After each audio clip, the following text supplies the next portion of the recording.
Yeah, so for those who started reading, you realize the story begins with a battle ending in defeat of the House of Bayor. Now, the recording that I posted on the Telegram, for those that are trying to listen to that, one thing that you should know is that for some reason, Christopher Tolkien started reading when Beren meets Luthien, as opposed to the actual start of the chapter of the Silmarillion that was published in 77, and I have a copy of the Silmarillion from the late 70s, and there's a small story that precedes when Christopher Tolkien starts reading in the audiobook, so I'm just going to briefly go over that. And so the House of Bayor loses a battle, and there is a rebel named Gorlim who he goes missing, and then he finds out his wife is missing, so he goes to find her, and he goes back to his home to find her, but Sauron finds him, and then there he's ambushed and captured by Sauron, and Sauron is torturing him for information regarding the location of the rebel camp, but Gorlim doesn't cave, so Sauron shows him his wife and says that if you give me the names of all these people and you give me the location of the rebel camp, then I will let you to go free. And so he does. And then he realizes that what he saw, the image of his wife, was just a phantom. It was an illusion, like a mirage. And then it turns out that his wife was already dead, and then Sauron just kills him too.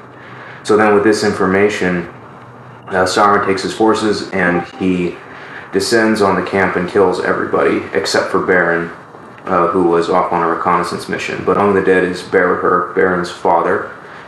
And Beren actually has a vision of this with a tree with birds with bloody beaks, and then the wraith of Gorlim comes and visits him during this vision, and then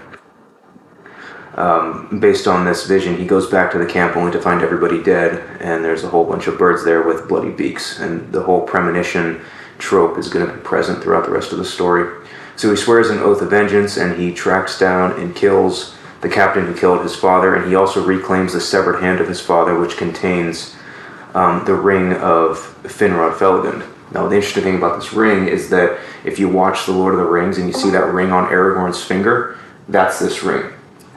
So this ring is... Snake. Yeah, the serpents. Yeah, it went to Beren, and then Dior, and then Elros, and then it got taken to Numenor, and then kept getting passed on until it got to Aragorn. So then Beren wanders Doriath for 4 years as a rogue wanderer, waging war on Morgoth's armies however he can. And he became such a rock in the enemy's boot that Morgoth actually put a bounty on his head and sent Sauron after him. So he manages to escape them, and he climbs the Mountains of Terror, and he passes into the realm of Doriath, which no one can do without Melian's allowance, who is the wife of King Thingol, who runs that realm.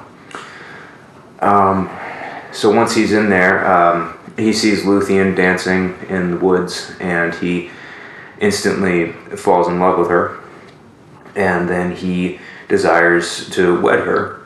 So, and this is going on for a year, and then he ends up going to see King Thingol to ask for King Thingol's daughter's hand in marriage, and this is kind of where, this is the first conversation, if you will, that happens between Beren and King Thingol, and the scene is very telling of who King Thingol is and who Beren is.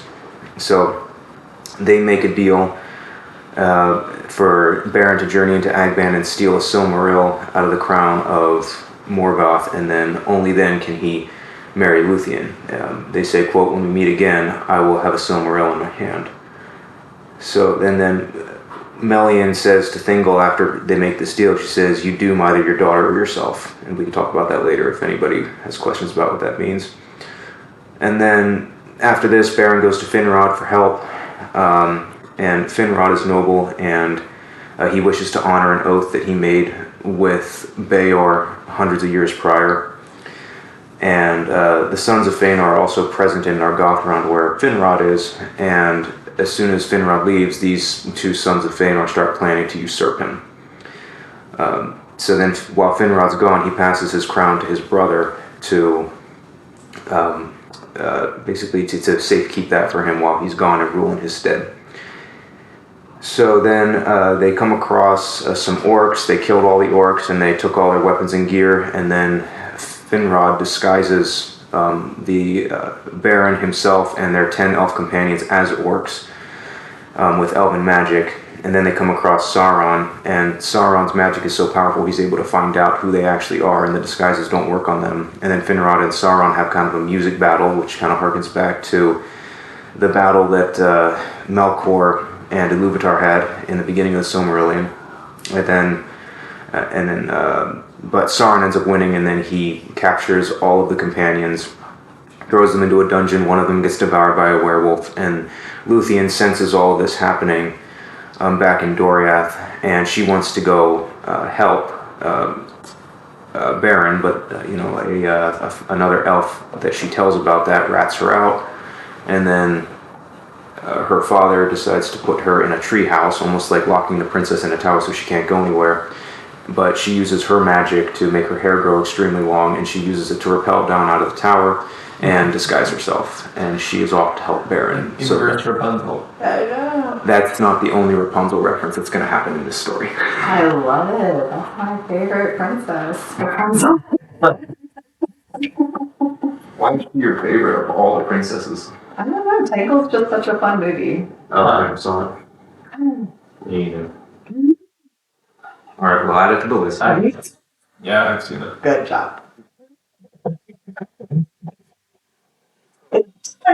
Except in, Luthien, spins a magic spell to grow her hair. Mm-hmm. Right. It's really interesting. Yeah. Yeah. I think one thing that's kind of cool about this is when Beren is passing the Mountains of Terror, it's infested with spiders and Ungoliant's mother. And Ungoliant is the spider that sucked the light out of the two trees. They call her Ungoliant the Unlight. And she was an ally of Morgoth, and then, just like in typical Tolkien-esque fashion, evil's always fighting with itself, so they have a falling out, and this giant spider fought Belrogs and somehow survived.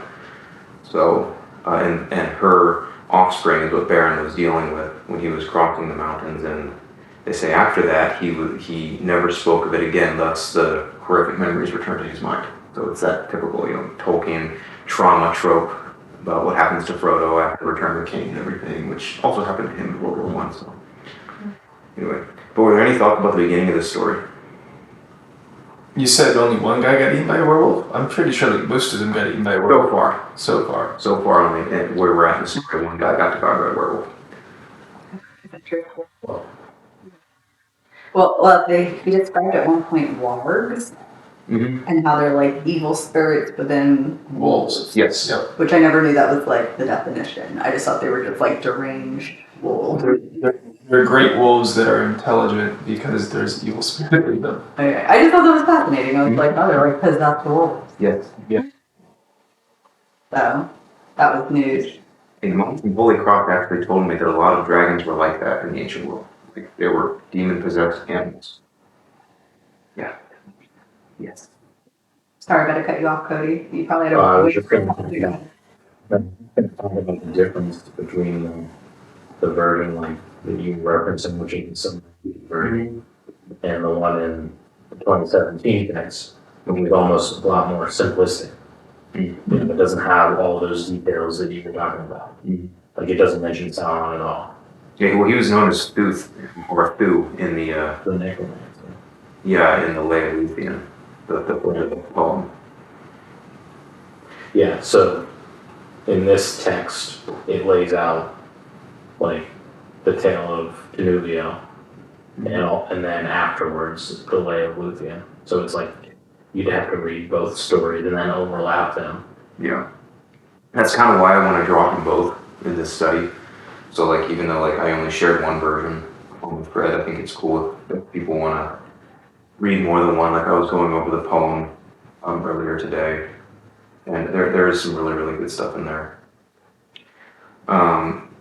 Yeah. So when he sees her dancing, and then she kind of vanishes, and then he does she reappear before him, and he's always kind of chasing her? Well, yeah. For a year? Yeah, that goes on for a year. And part of me wonders too, like, because he's the only mortal to ever pass the girdle, which is Yeah.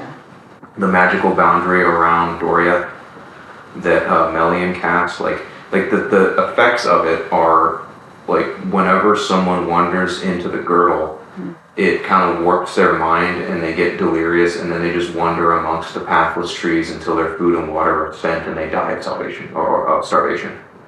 Because he like passes out at one point. Yeah, that's why I kind of wonder, like, if that could mingled effect. Yeah. Part of it's her being magical, and part of it's him being out of his mind.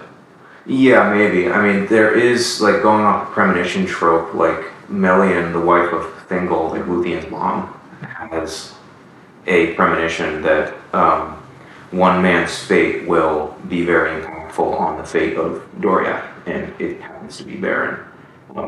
Because when he passes through the girdle, like, she gets that sense. So maybe she lets him through with less effects. Well, the reason he got through is because he's fated by Erwa Luvatar to get through. Because the premonition that Melian had is that a mortal, or by a power greater than her ancient magic, a mortal will pass through the girdle. Okay. And this happens to be Beren. And He like, is the chosen one. yeah, I mean, like, even when he kills that captain who killed his father, when he's dashing off with a severed hand, it literally says he's protected by fate. Because they're firing arrows at him and they're just flying in all these random directions. So, yeah. Any thoughts on Beren himself while we're on him? I was just going to mention in this version, it also doesn't say that he stayed there either. He was constantly leaving and returning. To the girl, it's a Doriath. Yeah. Like, he would go back to his home, but he would constantly keep coming back to visit and watch Danubia. Is Doriath like in Middle Earth? Like what place is that? It's in Balerion, which is kind of like this body of land that's Underwater. well, yeah, it's to the west of. Like later when the Ring of Power is there, it doesn't exist anymore. Right. Yeah. In the handout, I think I mentioned that this story takes place in a part of Middle Earth that doesn't exist during the Lord of the Rings trilogy. Noon. Yeah, I think I'll share a map in the thread. It's like, imagine if England and most of France were there, and then they just weren't. And they're underwater. But the rest of Europe still. But the rest of Europe's still there. Gotcha. Like, hey, all these things happened 30 years, like 30 years war, all that, and then it got swallowed up by the sea. Yeah. Lots of things get swallowed up by the sea. Full circle, to bring things full circle, I will say that Beren is many times magnified more of a man than that silly clown in Tangled. That's true. And that's my one thought. That guy's like a rogue. Eugene. Eugene is like a dumb troubadour. Like, he's like a rogue. Like, no. Wind Rider. He's not a man. He's Well, a he boy. sacrifices his life, okay, for the princess. So that's no greater love than that. Still a goober. I'm going to see this movie. Really won me over because that's like a comfort film for me. I'm done. I'm done now. I was your poke. You can poke. But what was I gonna say?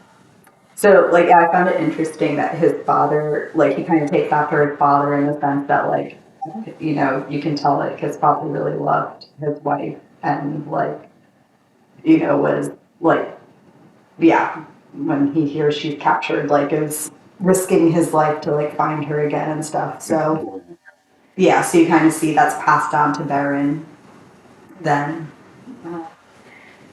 Yeah, I mean, Gorlin was kind of his companion, I guess. I mean, I assume they knew each other because they were part of the same force, I guess you could say. But one thing I kind of like in the beginning of the story is just as a story in general, when it starts out with the villain, Sauron, basically a fallen angel who is like, he just played this trick on this guy. He's like, yeah, I know you want your wife back, so I'm gonna show him a mirage of his wife who's dead, and then when he gives me what I want to know, then I'll just kill him. You know, despite everything he tells him, and it's like, okay, we have a serious villain on our hands, and he's not even the biggest villain in the story. He has a boss. So, Yeah, I found it interesting that he like took his father's hand.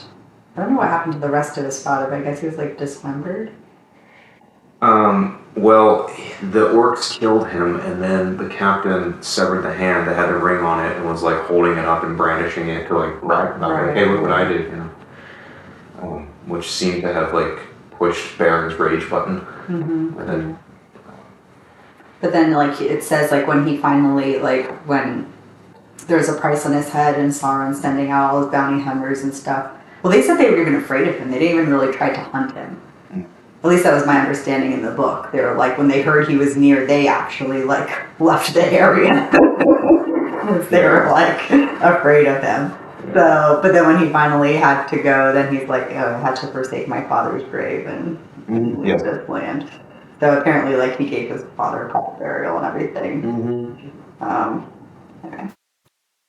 yeah, I do kind of like how Baron, in and of himself, he's really nothing like super special. It's not like he's some kind of, it's not like he's one of Feanor's sons or a very powerful elf. And he's just a dude. I would say that's something that Tolkien loves to do. Yeah. To make the most vulnerable, the most mortal of the group be like the hero. But he wasn't like a nobody. So he's a mortal man and he's doing a job that all of these almost immortal elves are afraid to do. Like, You know, they're afraid to confront Melkor. And this immortal is like, I'm gonna do it. Yeah. If I can marry your daughter, I'm gonna go get it. Well, and something you didn't, I don't think you mentioned, I was too busy fiddling with this, but like in my book, it makes a big to do about how he gets captured. Oh yeah. He gets captured and brought to Melkor. Yeah. And yeah, because I don't know if there's like a different ordering of how the Silmarillion lays it out than in this, but like all that takes place before she even gets locked in her tower. Because the reason she gets locked into her tower is because she finds out he was captured. And then he's basically starving and dying and he's despondent and he's like wishing for death. Yep. And she's like, well, I'm gonna go save him. And her dad's like, nope, locking you in the tower. Nope, can't do that. That's Melkor. I think it's partly to do with the fact that like, well, like kind of like two big things. Of one, like the elves have a long-standing deep memory of pain and hurt in Melkor, and so that makes them like super reticent. They also have a lot more to lose because they've lived thousands of years and they have plans that are thousands of years, and like so they think in large spans, and so they're like one reckless act like that. Now, granted, I mean the Sons of Feanor, I mean they're all about that kind of thing, but even them, like, you know, they plan long term because they're elves. Whereas a man, you live 200 years, that's what you got, and you're dead. So you're like, well, mortality is ever present to the man. And so it's like, I'm gonna die anyway. I might as well die well. Yeah. It's of less risk to me. You're like willing to be more heroic. Yeah. Yeah. Yeah. I mean, one thing I like too is like when they first met, when Luthien and Beren kind of first meet, I love how they describe it as doom. Because That's what it said? yeah, it says and doom fell upon her. The ancient sense. Like, I was wondering, like, why is she afraid? doom has come in like to mean like fated badly in modern English lexicon, but doom in the traditional sense, it's like a judgment. The English, traditionally in Old English, when they're talking about like the last judgment of Christ, like the last doom. Like it's a king in court pronouncing judgment. So like a doom or a fate. So like doom as judgment and doom as in fate are like similar. Yeah. And all the memories his pain departed from him, and he fell into an enchantment, for Luthien was the most beautiful of all the children of the Luvatar.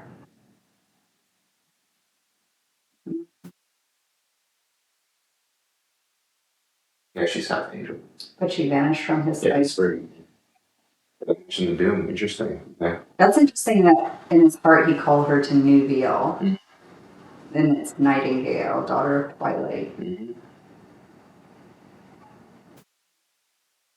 So yeah, cool. Tolkien was writing about nighttime. In this version, it says she kind of like plays with him for. Well, it's Like, like, she leaves mom. Which version do you have? Book of Lost Tales? No, this is Beren and Luthien. 17. well, it doesn't say she was filmed with Dune. It says a great doom lay upon him. He is always aware of her presence, Mm. and she like dances for him and pretends like she doesn't know who's there. And she'll always lead him on, and every time he comes back, he leads. He like gets closer and closer to her home, and he'll like call for her, and she'll hide and kind of like giggle and smile about it because she knows. Yeah. And then when they finally meet, it's almost like it's this weird like collision because like he has such a longing for her, and she kind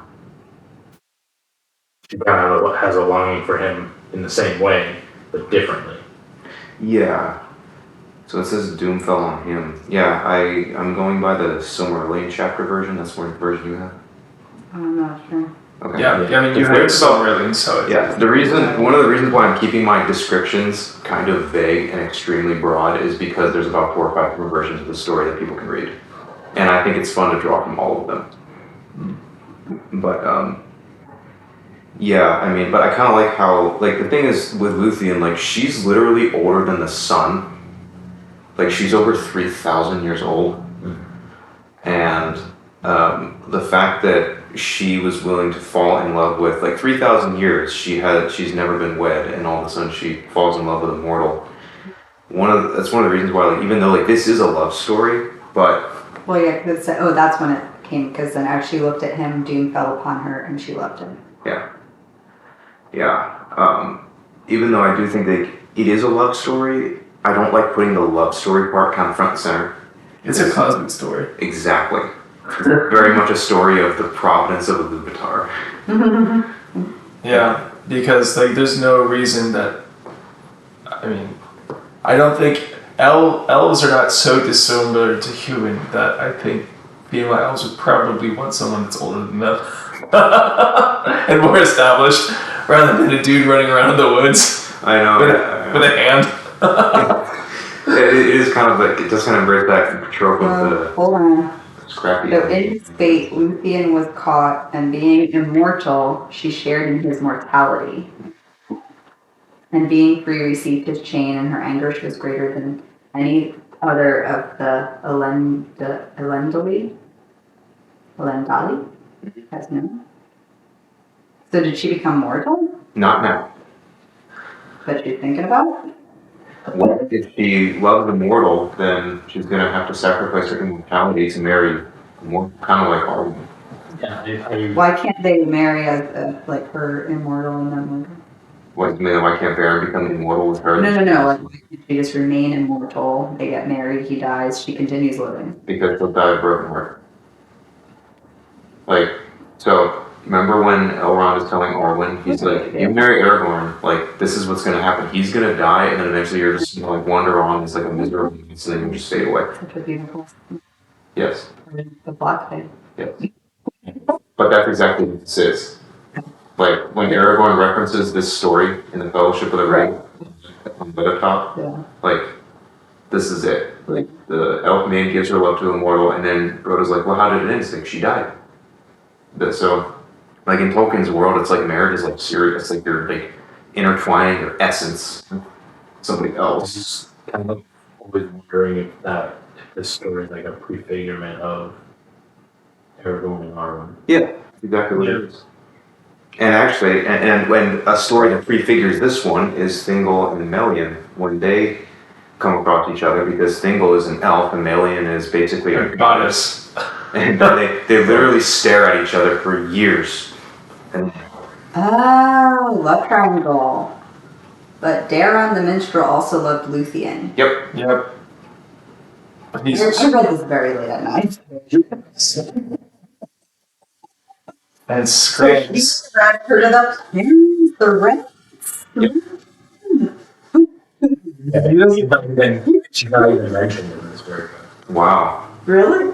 Yeah. Just switch versions, dude. It's like the definitive version. Not the definitive version. Not even this. I'm going to follow the Bible, not. Luthien brings him to her father, begs for him to allow them to be together. Be your version. You need to switch it up. This one does not include treachery. That one includes treachery. We all know it. Yeah.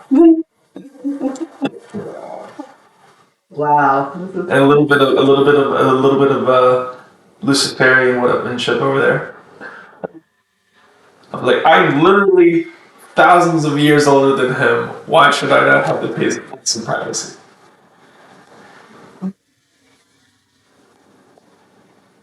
So in your version, does I'm trying to remember because Because basically he's like, no one's good enough for her, and then she picks the man. I mean like Fingal. Angry friend zone dude. Wow, is pissed.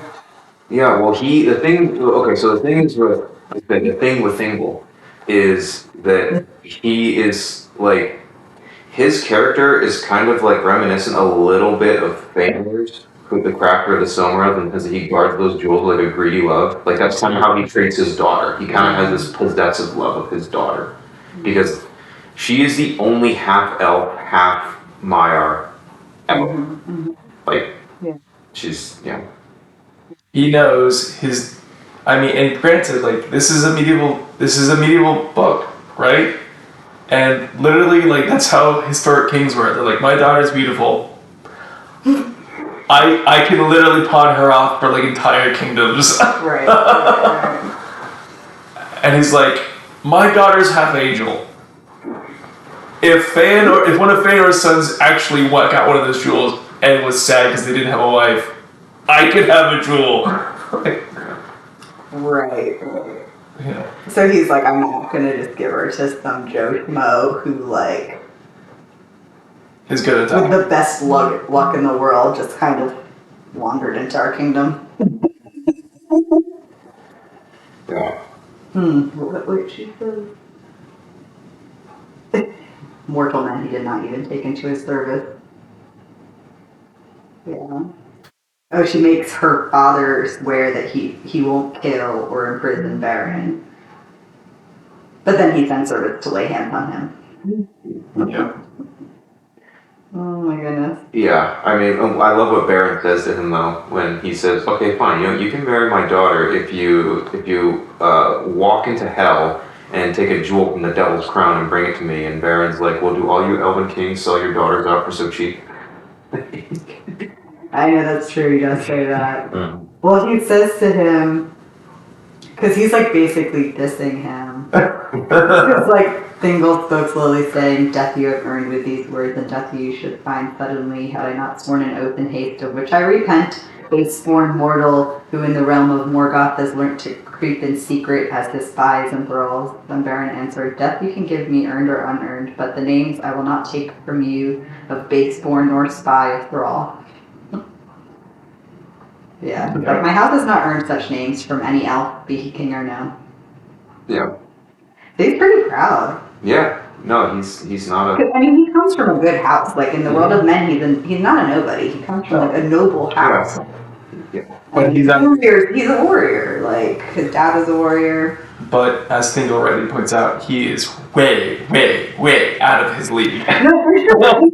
He has no Like, But I would argue he kind of don't, just because he's so gutsy. And it's also like, I mean, the theme of Providence, Erwin Luvatar kind of wanted him to get in there Well, that's why her mom's like not saying anything. Because, Yeah. like, yeah, so like Fingal's having a fit and she's like not saying anything for the whole time because she's like knows more. Yeah. Like, Aaron wills it. My husband's not ready to do that. I mean, you can't go against the will of God. Like, if it's meant to be.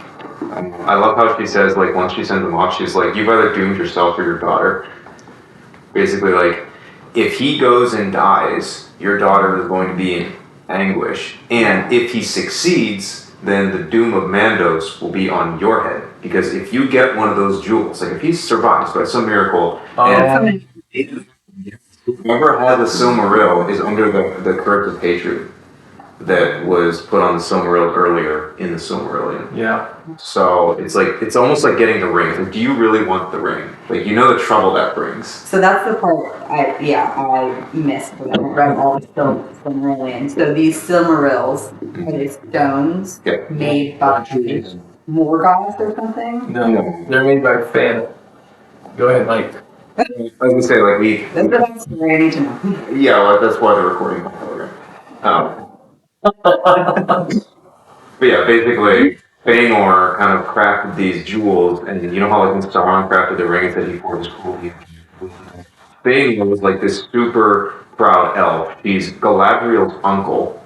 He's Galadriel's He's Galadriel's uncle. I didn't mean to misgender him. And he was very proud, and his mother actually put so much energy into birthing him that it could have. That she said she could have birthed like multiple children with the amount of energy.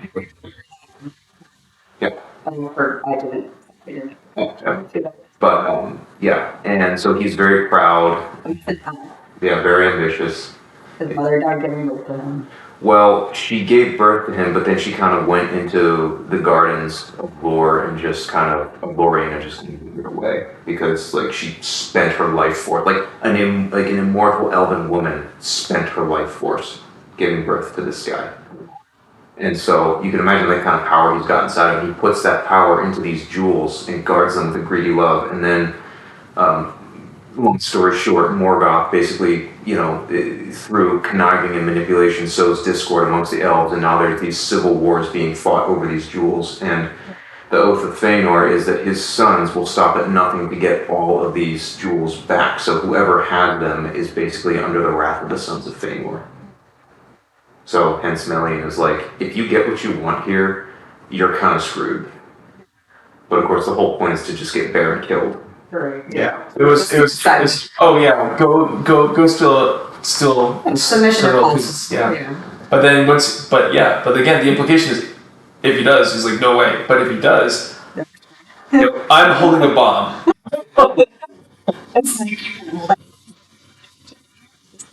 Yeah. You want both Morgoth to hit you and half the elves. Right.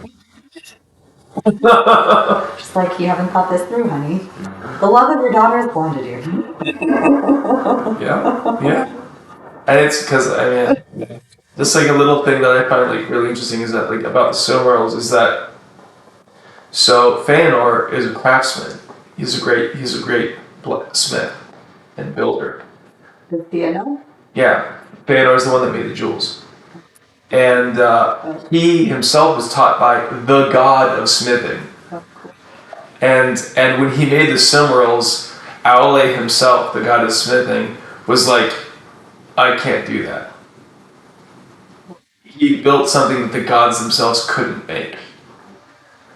And like when they were stolen, like the idea came of course of like, well, can you make more? And he's like, no, I can't make any more. How many are there? There's 3 of them. And all of them were stolen. He put the light of the 2 trees. He put the light of the 2 trees into the jewels. And when Melkor killed the trees, and Goling drank the trees, like that kind of light was just gone, except for the light that was kept in these jewels, which is why they made like pillars. They were gonna set up these jewels to replace like the trees before the sun and the moon, but then Morgoth stole those too, and then when he stole those, Feanor went bananas. Yeah, well, Feanor, he was so powerful and his rage was so mighty, it literally took 8 Balrogs to kill him. But he's kind of the beast.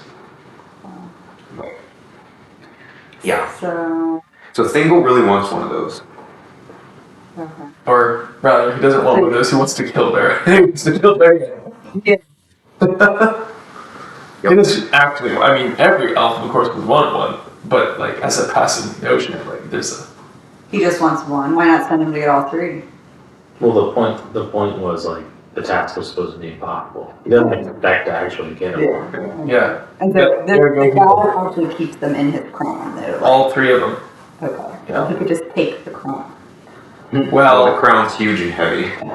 You can't necessarily. Like, this guy, Like Morgoth, yeah. his crown would probably be the same size as the border of, like the little border of this room. Gotcha. This is literally He's a Satan. giant. This is Satan. This is. He is. He's the Lucifer figure that fell from. He's from more, heaven. so Morgoth. He's the He the fallen angel that like makes that bad tune. yes. Okay. Yeah, and he's the best of the angels, and he has. Sometimes it gets confusing because they call him all kinds of different things. Yeah, actually, Morgoth is the name Feanor gave him. Initially, he's Melkor. Yeah, no. His story. His score is an I. So And Balrogs are fallen angels. Yeah.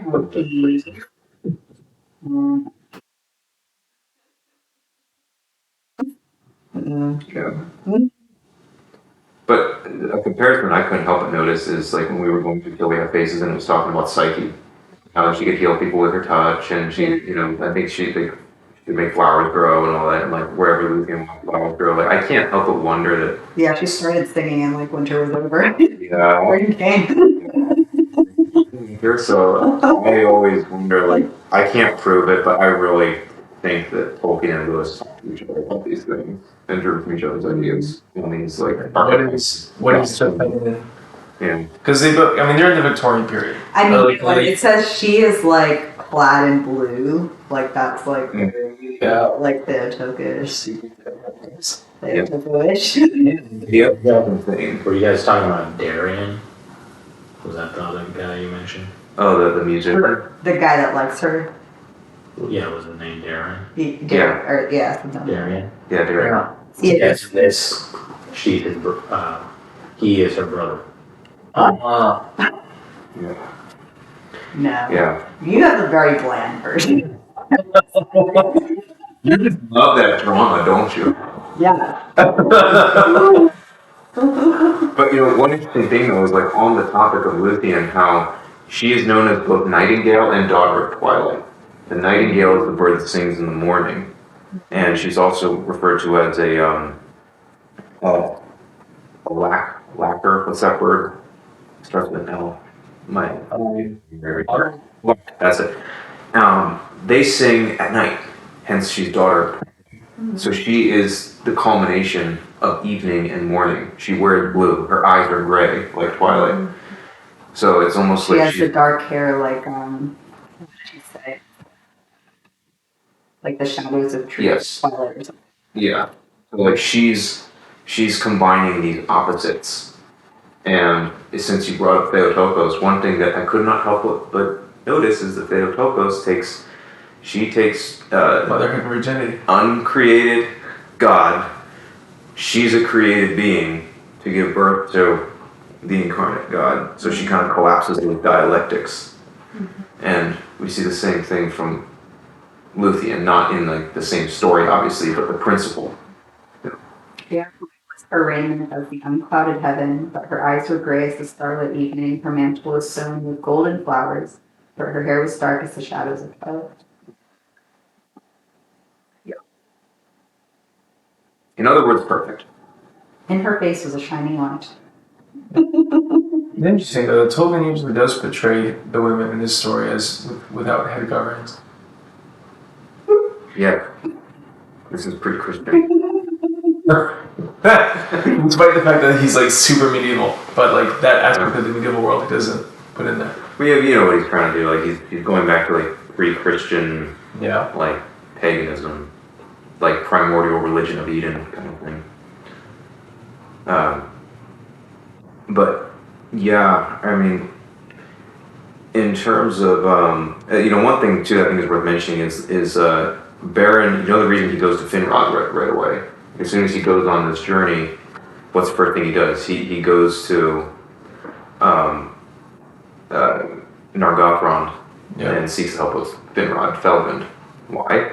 Because hundreds of years prior to this, I believe it was before the Battle of Sudden Flame, the Siege of Angband, the House of Beor, where Beren comes from, formed an alliance with elves. The head of them was Finrod, whose father was Finarfin, who was, I believe, the brother of Fëanor. So, because they had this alliance, Beren goes to him for aid, and there's two sons of Fëanor there that are basically saying like that we have the right to the Silmaril. This Beren guy is a joke. And Finrod, I love how it says he took his silver crown and cast it at his feet and said, "You can break your oaths to me, but I'm not breaking my oath to them." In other words, I have an oath to this house, and I will honor it, even if it means journeying into hell and prying a crown from, or prying a jewel from the devil's crown. Yeah. He's cool. Yeah. Finrod Pelegrin is easily in all of the Legendarium. He's my favorite character. Yeah, He is the single coolest character that will be made. Finrod Pelegrin. The king under the mountain. So Is he a dwarf? no, he's an elf. Oh, okay. So he's an elf. Nargothrond is carved. So like Tolkien pretty much laid out that the entire city is a Gothic cathedral. Like because like it's an underground fortress because of time of war and because of war against Morgoth, because they're one of the most they're the tip of the spear. And like the most the ones who are they're like Gondor almost in a way. And so this whole city is an underground fortress, but they carved the inside to look like a forest, despite being underground. And they put precious jewels in it, like multicolored jewels, to look like the stars through the leaves of the tree. It's the precursor of Lothlorien. Yeah, and he is a warrior par excellence and a man of honor. Yeah, So is that a different story in here? Yes. yeah, it's in there. Yeah. Were there thoughts on Melian herself? Because I think it's worth noting this Galadriel had two main mentors. Fëanor, because Galadriel is extremely ambitious, kind of power hungry. That's sort of a passion of hers. Yeah. A lot of that is from that guy Fëanor, the guy who crafted the jewel that Beren's going after. Additionally, she was also tutored by Melian. He was extremely wise and farsighted. Right. And there's actually some fan theories too that because Galadriel spent so much time with Melian and Luthien happens to be over 3,000 years old, that Galadriel and Luthien are probably good friends. Well. But yeah, I think it's interesting how she just stayed quiet during that entire time because she knew, she had that premonition that she knew that there was something special about Beren, but at the same time she couldn't quite figure out what. Trapped in mystery, beyond what they may or can see. Yeah. Yeah. But then even if they're part of the Divine Council, they don't have all the foresight and information. Which also means that Dear Luthien is a kind of a Nephilim. A good Nephilim, but a Nephilim nonetheless. She wasn't the result of a ritual. No, it's pretty direct. Yeah. I mean, that's why it's one of these unique circumstances where it's like these things happen that are just kind of abnormal, and no one really knows why they happen. Like, why does this one guy happen to get past the girdle? Why does this old elf happen to fall in love with a Maiar to produce this half-elf, half-Maiar who's going to fall in love with this one guy who happens to get past the girdle for whatever reason? The ascendants of this man. Whose descendant will be a king who happens to marry another immortal elf. Like, it's cool how Tolkien weaves these things together. Yes, because the point is the imminent ascension of man. What was that? Oh, so they are the ancestors of Arwen? Yeah, so in the first class here, I had a family tree that I showed on the screen. So does Elrond come from their line? Yes. Well, so, yes. So Beren and Luthien have Dior. Dior has Elros. Now is Elros? Is he? Elros becomes a man. Elrond becomes mortal because they don't want the gods don't permit them to like to remain half mortals. So they have to either become. So they give the twins a choice. Yeah, Fair Elrond and enough. Elros are twins. Elrond chooses to be immortal. Elros chooses to become a mortal man. Here. Symbolism. Let me see. Anyways, the cousins get married at the end. It's fine. Distant cousins. Distant cousins. Like after There you go.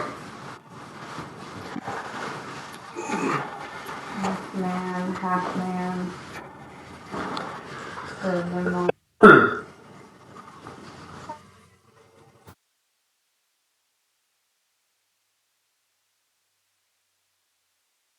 There's like they're carrying elf and man to Hydro over here. Is that true? I have to look that up. Oh, so Galadriel and Celeborn's daughter marries Elrond, Yeah. and they have Arwen. Yep. So she's only half elven? No, Arwen is full elf. You have her here on this diagram as half elven. Is that what the diagram says? Because if that is the case, then the diagram. Arwen is supposed to be a full elf. Anyway, I have to go. But Yeah. I was thank you. just gonna say, if you gotta work at 8, then better skedaddle. That's good fun. Yep. No, this week Well, it's kind of a part of it. We will finish this without you. Yeah. Yeah. Yeah, and in terms of, also I wanted to bring up too, Finrod's ability, Finrod Felgen's ability to have almost like a music battle with Sauron. Because that is in the Lay of Luthien. That should be in your version. What? When before Beren, Finrod, and the rest of the companions get captured, they have almost like a music battle with Sauron. Finrod and Sauron kind of have this musical clash. Well, if it's in the Lay of Luthien, I haven't read that. Oh, okay. I was just going off the Tale of Tenuvio because that's what Okay. put down. All right. So that's what I was saying. There's like, so this contains all the different stories, and then they're like layers, Yeah. right? It's like looking at a map with all the layers, Mm-hmm. except you strip off each layer, so you have to read the same story like 5 different times, Mm-hmm. and you get all the details by the time you've read them all. So I only read part of the Tale of Tenuvio, Mm-hmm. which is it has a lot less details. You know, it doesn't talk at all about that stuff. Okay. So yeah, you're Like basically it's like just to give like the gist, you know, of how basic it is, it'll be like Beren left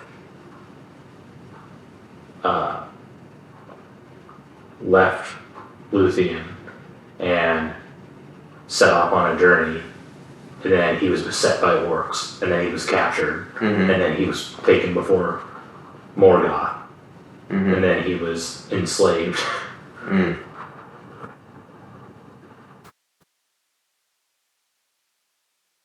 The Lay of Luthien is a poem, which is kind of like the more heroic details of all that stuff. Yeah, that's what I was going through earlier today. So your version, when they get captured, does it talk about Finrod's magic, like disguising them as orcs? No, it doesn't talk about Finrod at all. Okay. I have to go back and visit that one then, because I think I read that It one has years ago. Beren, basically, it doesn't say he's with anyone. In fact, I keep calling my version, but the Tale of Tenuvio, Beren isn't the son of some famous house of men. He's a hunter. You're just a dude. And his father is also a hunter and a trapper. And he actually makes an agreement with Morgoth to work for Morgoth as a trapper. Yeah. Well, okay, so you got the version that was like basically being written in 1917. Yeah, it's probably the oldest version.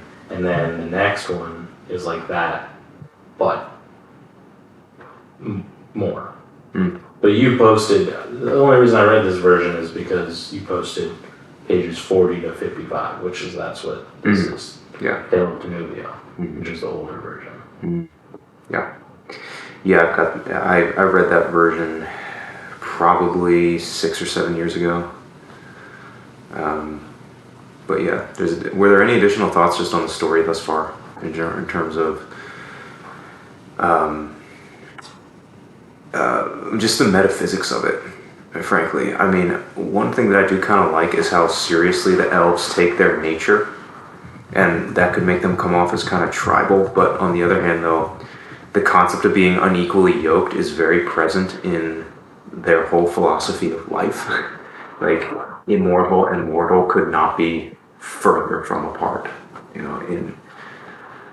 I found that very interesting. Yeah.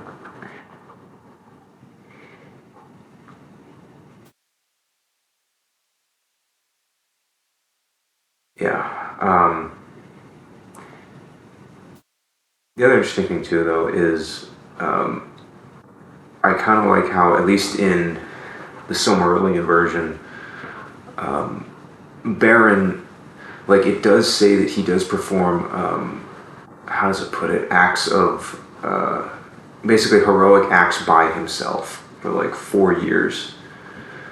And it talks about how his skills are basically just that of kind of a regular guy's, but just to the extent to where he can survive and evade capture long enough to wander into the girdle. It's like, it's really laying out this theme, like, this guy is being guided sovereignly to some sort of cosmic purpose, as opposed to he's like this mighty elven warrior who, was brought up by kings and is destined to save the world or something like that. Yeah.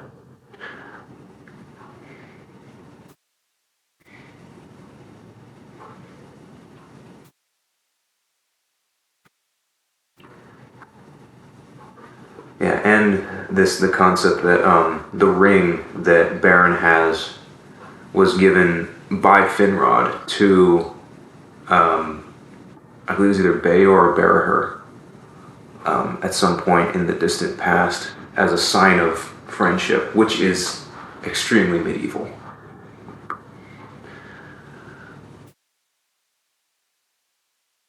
Yeah, see, it's interesting to see how it evolved then, if this is the oldest version, because here's like the description of, how he first came to find Luthien. It says, never have I heard how Beren came thither over the hills, yet was he braver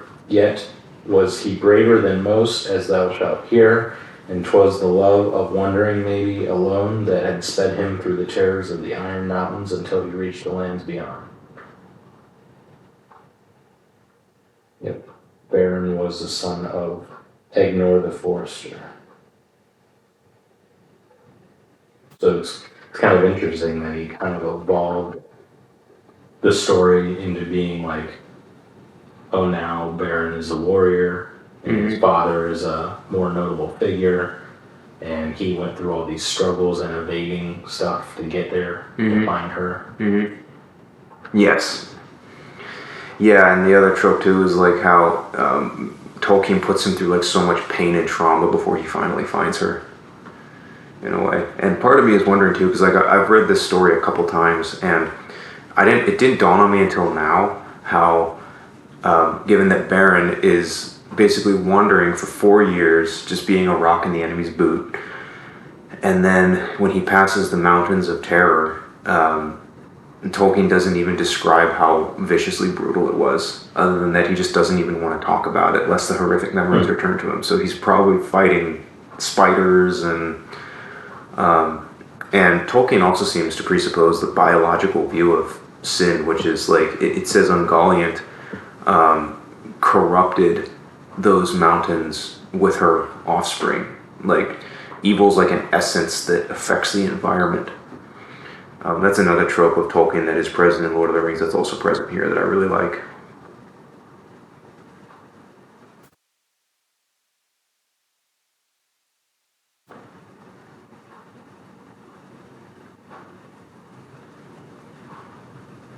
So were there any closing thoughts on this before we get out of here?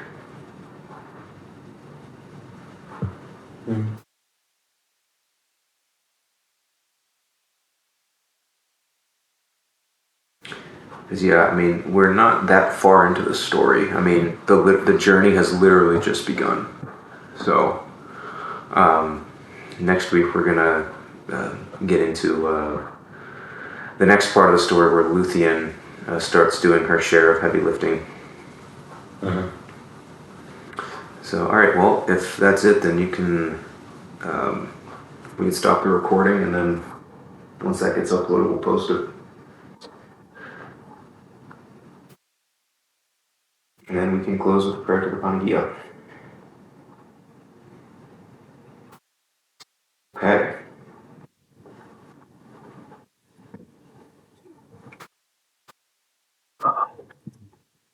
Third, make the blessed of Theotokos, seal the blessed and mother of our God, and the honorable and the cherubim, now remember glorious and the seraphim, you who without corruption give birth to God, the word, may truth, Theotokos, and magnify you.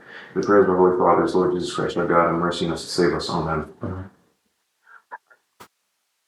Thank you for coming.